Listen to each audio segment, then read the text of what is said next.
So, eto na guys, moments of truth.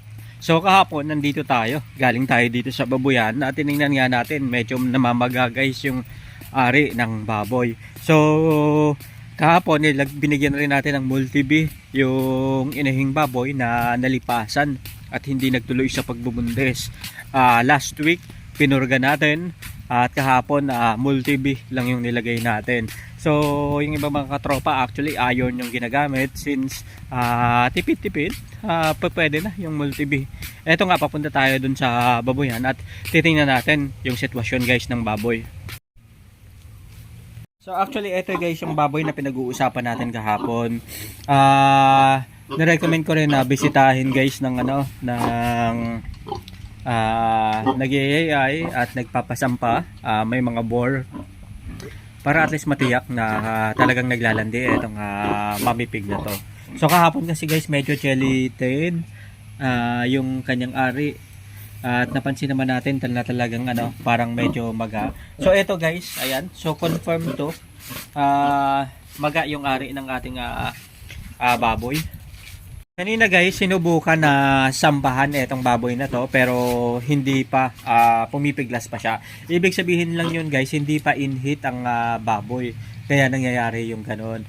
Pero eto guys, usually na-experience natin na kapag naglalandi ang baboy sa unang araw, medyo makikita natin pananamlay at halos hindi guys kumakain.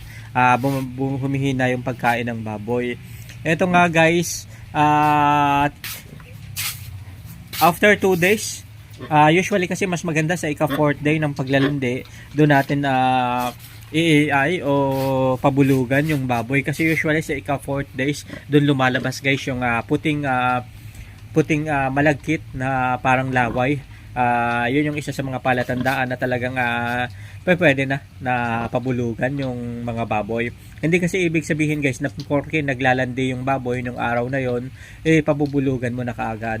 Usually yung first day minsan hindi pa rin talaga nabubuo. At dun guys sa pinaka fourth day kung saan fertile na fertile yung baboy at in heat na yung baboy yung tinatawag nila, doon talaga guys halos nabubuo yung mga piglets kapag pinabulugan natin sila. Ibig sabihin nito guys, kahapon pagpunta natin, yun pala yung unang araw ng kanyang paglalandi. Ngayon ikalawang araw ng paglalandi ng baboy, medyo mas lalong namaga ng konti. So bukas inaasahan natin mas mamamaga pa yan. At sa ika-4 na araw, doon natin kayo aasahan na mayroong lalabas na puting likido na yun na yung magiging senyales natin. At isa pa guys, maaari nating sampahan yung baboy kung hindi na nagpipiglas. Kapag ganun guys, kapag dinuunan natin sa likod, ibig sabihin kapag hindi na nagpipiglas, in-heat na, at yun yung pwede na, yun yung pagkakataon na pwede na nating pasampahan yung alagang baboy. So mamili kayo guys ng magandang lahi nga pala kung magpapa-AI kayo. At kung naman kayo guys ng barako, piliin yun na guys yung magandang lahi para at least hindi kayo masayangan kapag pinakain nyo yung baboy. Kapag gastos kayo guys, lalong-lalo na kung ang mga piglets gagawin yung patiner. Mas maganda kasi guys kung magandang lahi na yung piliin natin kasi makakatulong yun sa atin para at least mas maging profitable ang ating baboyan. Minsan kasi hindi lang sa management, hindi lang sa pakain, kundi nasa sa lahi rin guys ng baboy kung magiging maganda ba ang tubo na nito at magiging maganda ba guys yung conversion ratio sa mga pinapakain natin sa alagang baboy. Eto nga guys, ayan.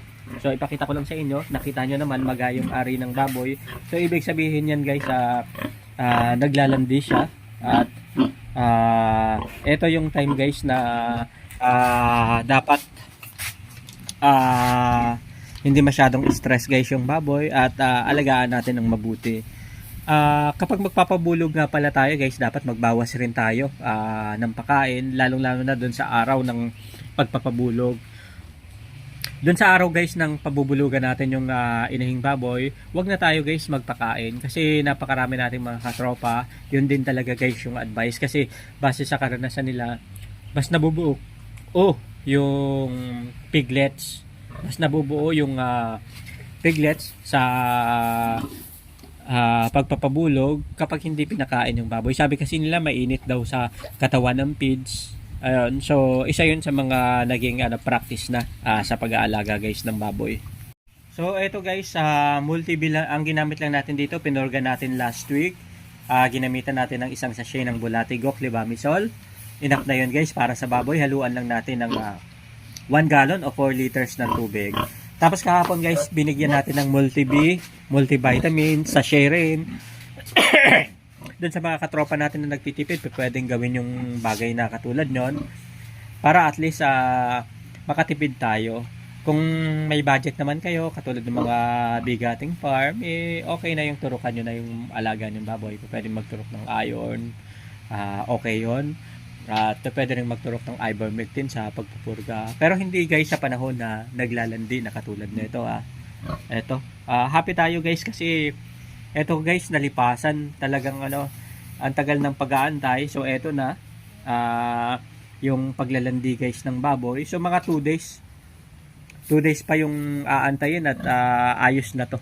So diyan natin guys makikita na talagang lumalabas yung likido sa tiyan ng sa ari pala ng ating baboy. So, ingat din tayo guys sa kasi sayang kapag nalipasan guys yung alagang baboy. So, kailangan guys i-monitor natin ng maayos yung inahing baboy sa mga panahon at sitwasyon na ganito. Lalong-lalo na yung kapag naglalandi. Kasi doon natin makikita kung yun na ba yung right time, yun na ba yung tamang panahon na dapat nang pabulugan ng ating baboy.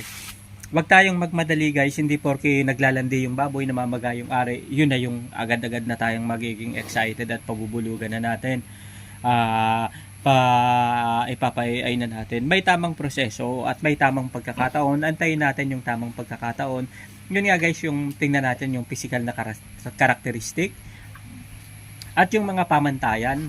Katulad guys ng pagdidiin o pagdudoon sa likod ng baboy kung hindi na ba ito gumagalaw, ibig sabihin inhit na yung baboy. Usually nangyayari yan sa ika-4 na araw hanggang ika-6 o 7 araw ng paglalandi ng baboy. So usually guys, halos tumatagal lang ng 6 days hanggang 7 days ang paglalandi ng baboy. Yun na guys yung maximum na naranasan natin. Ewan ko lang guys sa ibang mga katropa natin kung hanggang ilan. Pero base sa naging karanasan natin, umaabot ng hanggang 6 days. Ayan, at doon sa ika-4 na araw, ika-5 araw, yun yung right time na talagang makikita natin na okay na magpabulog, okay na magpa-AI. So ito ibig sabihin lang nito guys, mga 2 days pa at magiging okay na napabulugan itong baboy na alaga na to. So guys, maraming salamat sa panonood sa ating YouTube channel. Kahit na napakatagal nating nagantay sa paglalandi ng baboy na to, pero excited tayo at happy dahil nangyari na yung hinihintay natin.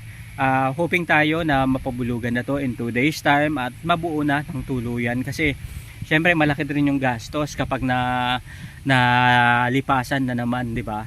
So kaya talagang super close monitoring tayo ngayong mga panahon na to para at least matiyak natin na magtutuloy na at later on maging profitable ang babuyan na katulad nito. So guys, maraming salamat sa pagsama sa atin ngayong araw na to. Isa na namang kwentuhan dito pa rin sa Kabady Mo Ko YouTube channel. Sama-sama tayong matuto magnegosyo at syempre doon sa mga katropa natin na kumikita na, good luck sa inyo at happy ngayong 2024 dahil malapit na talaga naman ready na uling kumita ang mga magbaboy. Good luck po, maraming salamat, paalam.